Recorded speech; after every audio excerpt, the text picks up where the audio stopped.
It was a hot Ohio summer, the kind that made the air feel thick and every decision feel heavier. Claire Thompson, recently married and newly moved into a sprawling suburban estate, had just become Claire Hamilton.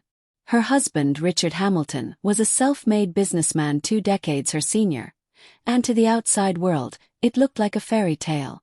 But behind the expensive curtains and gated privacy was a secret waiting to explode. Claire had never planned to fall in love with someone like Richard. He was kind, stable, and offered the kind of life she thought she wanted: peace, comfort, and a fresh start.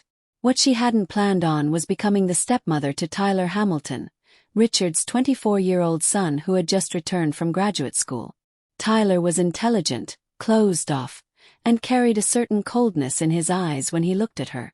Claire figured he still missed his late mother, and she didn't blame him for being wary. Richard traveled often, leaving Claire and Tyler in the same house more than either of them preferred. Their conversations were short and formal, until one evening everything shifted. Richard had flown to Japan for a 2-week business trip. To lighten the mood, Claire decided to host a small get-together to welcome Tyler back.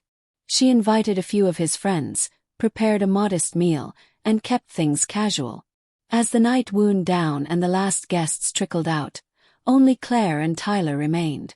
The patio lights were soft, the wine nearly gone.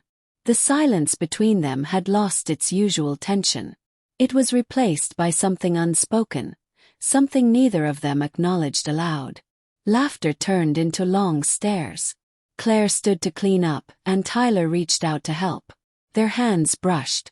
It was a mistake, one fueled by alcohol, loneliness, and vulnerability. The next morning Tyler was gone. Claire sat alone at the breakfast table, staring into her coffee, her mind screaming. When Richard returned, Claire pretended nothing happened. But something had changed. Weeks passed.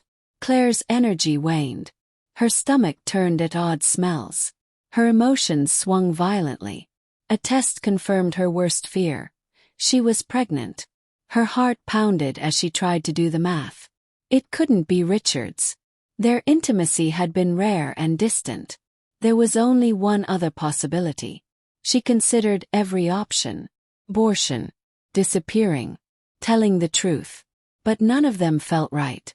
Then came the doctor's appointment. A routine test revealed a rare genetic marker, a recessive condition that Richard did not carry, but Tyler did. The odds of it showing up were astronomically low unless he was the biological father. Claire's stomach sank. Her secret was growing literally and figuratively. She finally called Tyler. He didn't sound surprised. "I figured," he said, his voice low. "What do we do?" she asked, nearly whispering. "You can't tell my dad," Tyler said. "It would destroy him." Claire wanted to believe that hiding the truth was protection, not cowardice. She avoided Mary, the housekeeper who had practically raised Tyler. She avoided Richard's touch. The lies wrapped around her like vines, tighter each day. But fate has a way of unraveling secrets. One quiet afternoon, Richard stumbled upon a folded letter inside Claire's journal. It wasn't a confession, but a draft she had written during a moment of panic. The words were vague, emotional, and filled with regret. Richard wasn't a fool. He put the pieces together. That night, he waited for her in the living room, the journal in his hand. "Claire," he said, voice low. "Who is the father?" She froze. Her mouth opened then closed. "It's not mine," he said, answering for her. "I've known for years I couldn't have children. Car accident. Internal damage. I never told you because I didn't want to kill your hope." Tears streamed down Claire's face. "I didn't mean for it to happen," she said. "It was one night. A terrible mistake." Richard's face was unreadable. Then he said something she didn't expect. "I loved you. I still do. But I need space to understand what this means for all of us." Richard didn't scream. He didn't throw things. He packed a bag that night and left for a friend's cabin in Vermont. Tyler was nowhere to be found. Claire tried calling, texting, nothing. He had disappeared. Claire gave birth to a baby girl named Lily. She had her father's eyes, Tyler's unmistakable deep brown stare. Richard returned eventually, not as a husband, but as a man trying to heal. He visited Lily often. He helped with bills. He was kind but distant. 2 years passed. Claire raised Lily on her own, living in the guest house behind what used to be her marital home. She worked part-time at a local library, read to Lily every night, and tried not to look back. One crisp autumn afternoon, Tyler showed up. He looked older, wearier. He stood at the garden gate with a bouquet of sunflowers and eyes full of remorse. "I want to meet her," he said. Claire hesitated, then nodded.